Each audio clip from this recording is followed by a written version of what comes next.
সবাইকে স্বাগতম ও শুভেচ্ছা জানিয়ে শুরু করছি আমাদের আজকের আয়োজন। আমাদের আজকের আয়োজনে থাকছে ফাহাম আব্দুস সালাম রচিত বাঙালির মিডিওক্রেটির সন্ধানে বই থেকে অপ্রমিত এর দ্বিতীয় অংশ। তাহলে শুরু করা যাক। মানুষ চিরকালই প্রয়োজনের কারণে ভাষা আয়ত্ত করেছে। এখানে দুটো প্রয়োজন আছে। একটা হলো আনুভূমিক প্রসার, অর্থাৎ একদম মৌলিক ভাব প্রকাশ। দোকানের সাথে আলাপ, রিকশাওয়ালার সাথে দরাদরি, এসব।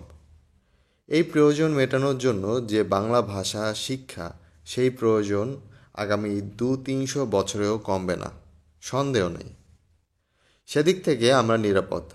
কিন্তু ভাষা শিক্ষার আরেকটা প্রয়োজন আছে। সেটা হলো উলম্ব প্রসার, অর্থাৎ বিশেষায়িত যোগাযোগ।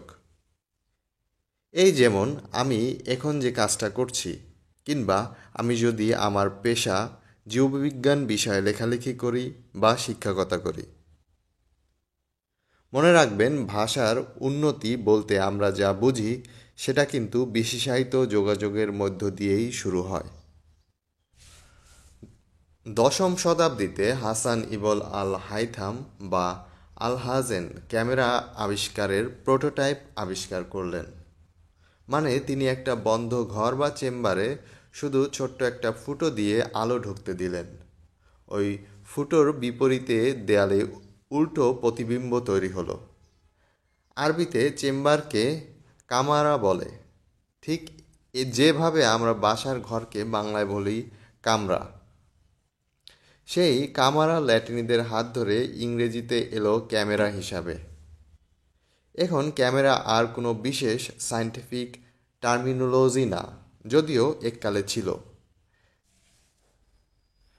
ঠিক তেমনি পার্টনার শেখ দিন মোহাম্মদ চাপ দেওয়া অর্থে হিন্দুস্তানি চাপানা ভার্ব চাম্পু শব্দটা ব্রিটেন ব্যবহার করলেন ১৭৯০-র দিকে, মানে ডলাডলি দিয়ে মালিশ। সেই চাম্পু বদলাতে বদলাতে হয়ে গেল শ্যাম্পু। এখন সবাই শব্দটা ব্যবহার করে মূল শব্দটা না জেনে। বাংলা ভাষাতেও এ ধরনের উদাহরণের শেষ নেই। প্রশ্ন হলো, প্রথম দিকে যিনি একটি ভাষায় অন্য একটি ভাষার শব্দ ব্যবহার করবেন, তাকে যদি সেই ভাষাটা ব্যবহার করতে না হয়, তাহলে সেই ভাষায় নতুন এক্সপ্রেশন ঢুকবে কিভাবে? অন্যভাবে, আপনি যদি আপনার ভাষার ব্রাইট মাইন্ডসকে আপনার ভাষা ব্যবহার করাতে না পারেন, তাহলে আপনার ভাষার উন্নতি হবেটা কিভাবে? বাস্তবতা হলো, জীবিকার তাড়না হোক, পেশার কারণে হোক, অথবা সামাজিক চাপ, গত ২০-৩০ বছরে এই জাতির সবচেয়ে মেধাবী মানুষেরা ইংরেজি শিক্ষাটাকে যতটা মন দিয়েছেন, বাংলাকে তারা কিছুই দেননি। এই বাস্তবতাকে অস্বীকার করা মূর্খতা, বাহাদুরি না। এই ট্রেন্ড আমার জীবদ্দশায় যে বদলাবে না, সে নিশ্চয়তা দেওয়ার জন্য গবেষক হতে হয় না, বরং দিনে দিনে এটা বাড়বে। লিখে রাখুন, এখন থেকে ৩০ বছর পর বাংলাদেশের সবচেয়ে সফল সাহিত্যিক বাংলাদেশে বসেই ইংরেজিতে উপন্যাস লিখবেন এবং আপনি সেই উপন্যাসের বাংলা অনুবাদ পড়বেন। বাংলা ভাষায় লেখালেখি করে সম্মানজনকভাবে বেঁচে থাকা তো অনেক দূরের কথা। একজন ঔপন্যাসিক যে পরিমাণ খাটাখাটি করে একটা ভালো উপন্যাস লিখবেন, তার সাথে সঙ্গতিপূর্ণ পাঠকই নেই বাংলাদেশে। আয়ের কথা বিবেচনা করলে একজন ফুল টাইম ঔপন্যাসিক আসলে একজন নবীন ড্রাইভার, গার্মেন্টস কর্মী কিংবা কাজের মেয়ের চাইতে অনেক কম উপার্জন করবেন। অত্যন্ত সফল ঔপন্যাসিক হলে তিনি হয়তো একজন ড্রাইভারের আয়ের ৬০-৭০% আয় করতে পারবেন। ৩০ বছর পরে মেধাবী ছেলেটি মনে করবে এর চেয়ে ভালো ইংরেজিতে লেখা, কারণ সারা পৃথিবীতে তার পাঠক তৈরি হবে বা আছে। কিন্তু আমার আগ্রহ সাহিত্য না, ঠিক। আমি আগে দেখিয়েছি যে বাংলা ভাষায় বিশেষায়িত ভাব প্রকাশের সক্ষমতা সীমিত ইংরেজির তুলনায়, এবং যেহেতু ভালো ইংরেজি শেখা পেশাগত সামাজিক সুবিধা মাত্রাতিরিক্ত বেশি। আপনি এমন কাউকে চেনেন যিনি খুব ভালো ইংরেজি জানেন কিন্তু ভালো উপার্জন করেন না বাংলাদেশে? বোধহয় চেনেন না। সেহেতু যারা এই জাতির ভাষাকে এগিয়ে নিয়ে যাবেন, অর্থাৎ মেধাবী ও সফল পেশাজীবী, তারা সবাই উমদা বাংলা থেকে ক্রমেই দূরে সরে যাবেন। মানতেই হচ্ছে যে বাংলাদেশে সোশ্যাল অ্যাওয়ার্ড মোবিলিটির একটা বড় নিয়ামক হলো ইংরেজি। আমরা যদি এই পরিস্থিতির পরিবর্তন চাই, অর্থাৎ বাংলার প্রসার ও উন্নতি চাই, তাহলে ইংরেজি শিক্ষার কারণে যে সামাজিক ও পেশাগত সুবিধার সিঁড়ি সৃষ্টি হয় সেটাকে ভেঙে দিতে হবে, ভাঙতেই হবে। এখন আসা যাক কিভাবে ভাঙা যাবে। দুটো উপায় আছে। প্রথমটা হলো কেউ ইংরেজি শিখতে পারবে না, আমরা সবাই শুধু বাংলা শিখব, এবং এই জাতির কেউ ইংরেজি জানবে না। আশা করি এই ইউটোপিয়ান চিন্তার অসারতার কথা ব্যাখ্যা করার কোনো প্রয়োজন নেই। দ্বিতীয়টি হলো আমরা সবাই বাইল্যাঙ্গুয়াল হব, অর্থাৎ বাধ্যতামূলকভাবে সবাইকে ইংরেজি শিখতে হবে। খেয়াল করুন, এখন ইংরেজি শিক্ষাজনিত যে ফুটানি তার মূল কারণ হলো অল্প কিছু মানুষ ভালো ইংরেজি জানেন এবং বাকিরা জানেন না। আমি মনে করি এই অল্প কিছু মানুষ অত্যন্ত অন্যায্য সুযোগ সুবিধা ভোগ করেন শুধুমাত্র একটা বিদেশি ভাষা জানার কারণে। যে কলোনিয়াল মেন্টালিটির সমালোচনায় রাত কাবার করি, তার কারণও হলো এই অল্প কিছু মানুষের ইংরেজি জানাজনিত সুযোগ সুবিধা। তারা একটি ভাষার সফল ব্যবহার করাটাকে এক বিশাল সক্ষমতা হিসাবে প্রতিষ্ঠা করেছে, যেটা শুধু অন্যায্যই নয়, হাস্যকরও বটে। এই অবস্থার পরিবর্তন হবে শুধু তখনই যখন গ্রামের ছেলেটাও চোস্ত ইংরেজিতে যোগাযোগ করবে। আশ্চর্য হবেন না, ৮০ বছর আগে এই বড় বঙ্গে এই ঘটনাটা অহরহ ঘটত। তখনকার গ্রামের ছেলেটাও গ্রামে থেকেই ভালো ইংরেজি শিখে মেধার জোরে নিজেকে পরিবর্তন ঘটিয়েছিল। ভুরি ভুরি উদাহরণ আছে। আমার যে থিসিস, তার এতটুকু সবাই মেনে নেন একটু চিন্তার পরেই, মানতে পারেন না এর পরের অংশটুকু। আমি আগে বিস্তারিতভাবে প্রমিত বাংলার সমস্যার কথা লিখেছি। প্রমিত বাংলার বিশেষ্য ও ক্রিয়াপদের ভাণ্ডার বিপজ্জনক রকমের অপ্রতুল, এবং এই বাংলার একটা পিউরিটান চরিত্র আছে। এই শুদ্ধবাদী মেজাজ শুধু ভাষা না, আমাদের জীবনযাত্রাকেও ঘিরে ফেলে। একটা উদাহরণ দেয়া যাক। ধরা যাক আপনি ১৫ বছরের একজন কিশোরী এবং কথা বলছেন আপনার বাবার সাথে এমন একটা বিষয়ে যা নিয়ে কথা বলাটা একটু লজ্জাজনক। মনে করি আপনি আপনার যৌনিপথ বিষয়ে কোনো কথা বলতে চান, হয়তো কোনো শারীরিক সমস্যার কথাই। খেয়াল করুন যে সামাজিকভাবে স্বীকৃত অযৌনাত্মক কোনো সভ্য টার্মিনোলজি নাই আপনার শরীরের এই গুরুত্বপূর্ণ অংশের। আপনি সম্ভবত আকারে ইঙ্গিতে ভাবটা প্রকাশ করবেন। আমি বলছি না যে শুধু প্রমিত বাংলার কারণেই এই সংকোচ তৈরি হয়েছে। ধর্ম এবং আমাদের সামাজিক রক্ষণশীলতাও এর বড় একটা কারণ মানছি, কিন্তু প্রমিত বাংলার এই সংকোচকে ধারণ করতে সহায়তা করে। এখন প্রশ্ন, কিভাবে করে? প্রমিত বাংলা শুদ্ধবাদী বলে সে নতুন শব্দকে এই ভাষায় ঢুকতে বাধা দেয়, ফলে সে ভাষার যে স্ট্যাটাসকো সেটাকে ধরে রাখে। যেমন ধরুন, ১৫ বছরের ওই মেয়েটি যদি আপনার সন্তান না হয়ে বাসার কাজের মেয়ে হয়ে থাকে, তাহলে সে সম্ভবত যৌনিপদ বলতে পারবে না। এমনকি জেনিটাল বা ভ্যাজাইনা বলে যে মুখ রক্ষা করবে সে উপায়ও তার নেই। খুব সম্ভবত, আমার ধারণা, তার জানা একমাত্র শব্দ এক্ষেত্রে হলো ভোদা। এই শব্দটা হলো ভদ্রলোকদের মাথায় এয়ারপোর্টে বসানো মেটাল ডিটেক্টরে ঘন্টা বাজার মতো। কোনো মেয়ে যদি ভুলেও শব্দটা উচ্চারণে জানায়, সাথে সাথে সে ইতর মানুষে পরিণত হবে।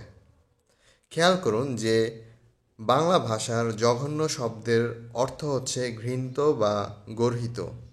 শব্দটা এসেছে জঘন থেকে, যার মানে হলো মেয়েদের শরীরের তলপেটের যে অংশটুকু সামনে থেকে দেখা যায়, অর্থাৎ গ্রোয়েন। জঘন ও জঘন্যের মধ্যে যে যোগাযোগ, সেই যোগাযোগেই আপনাকে বুঝিয়ে দেয় এই ভাষার পিউরিটান চরিত্রের কথা।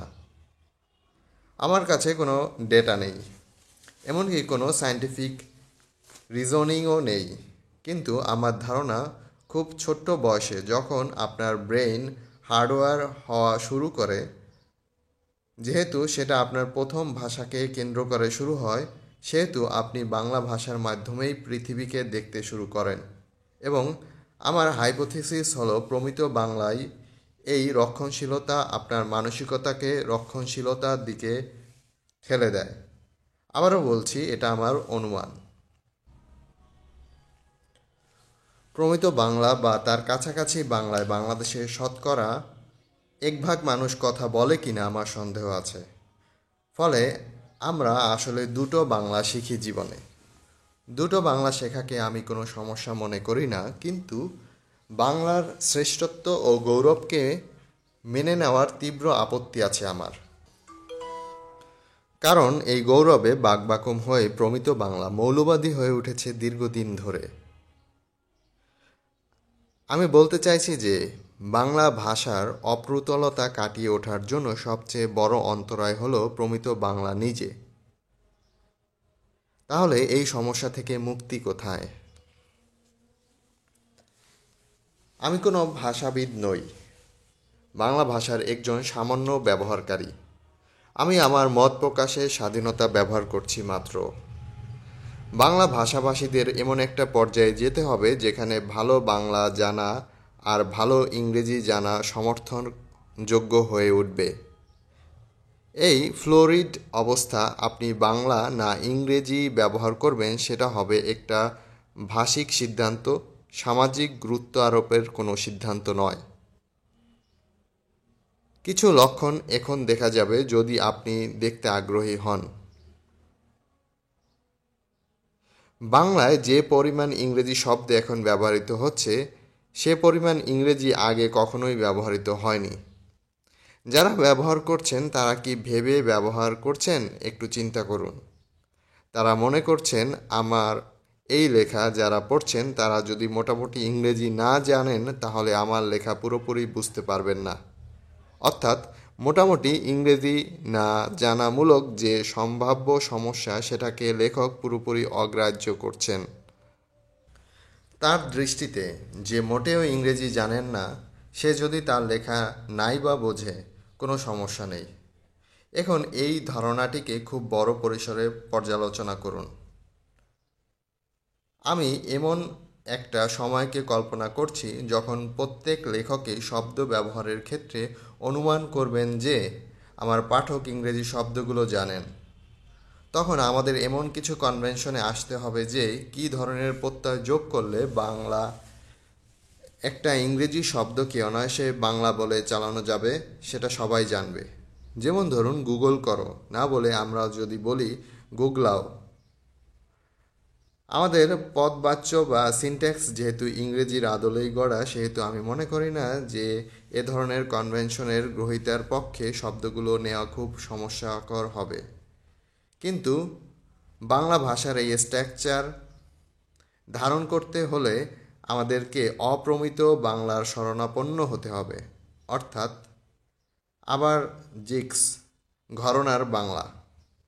আমি এই বাংলাকে সম্ভাবনাময় মনে করি ঠিক এই কারণে না যে অপ্রমিত বাংলায় মাত্রই দুর্দান্ত চাছাছোলা বাংলা, কিন্তু এই বাংলার অভিভাবকত্বের জর্জরিত না।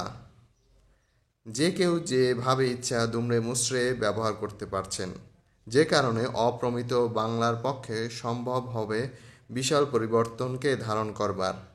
যে কেউ যেভাবে ইচ্ছে ব্যবহার করবে। এই স্বাধীনতা থেকেই একটা ভাষার উন্নতি, এই চেনা পথটা রুদ্ধ হয়েছে প্রমিত বাংলার কারণেই। একদম শেষ কথা, বাস্তবতার কথা। আমাদের সবার আকাঙ্ক্ষা যে বাংলা ভাষা শক্তিশালী ও জনপ্রিয় মাধ্যম হয়ে উঠবে। এই আকাঙ্ক্ষা সত্য হবে শুধুমাত্র, আরেকবার বলছি, শুধুমাত্র তখনই যখন এই দেশে সবচেয়ে মেধাবী মানুষেরা স্বাচ্ছন্দ্যে বাংলা ভাষা ব্যবহার করবে। অদূর ভবিষ্যতে আমি এমন কোনো সম্ভাবনা দেখি না যে এদেশে সফল ও মেধাবী মানুষগুলো পার্থিব উন্নতির জন্য বাংলা ভাষা জানাটা একটা প্রয়োজনীয় শর্ত হয়ে উঠবে বলে। কিন্তু যদি এমন হয় যে ভালো ইংরেজি জানা আর ভালো বাংলা জানা বেশ কাছাকাছি পর্যায়ের সক্ষমতা, সেক্ষেত্রে আমরা আশা করতে পারি যে বাইল্যাঙ্গুয়াল হওয়ার সুবিধাটা তারা প্রয়োগ করবে। এরই মধ্যে শেষ হয়ে গেল আমাদের অপ্রমিত ফাহাম আব্দুল সালামের লেখা। আপনাদের কেমন লাগছে জানাবেন। নতুন চ্যানেল, সবাই সাবস্ক্রাইব করবেন। সবাইকে আবারও শুভেচ্ছা।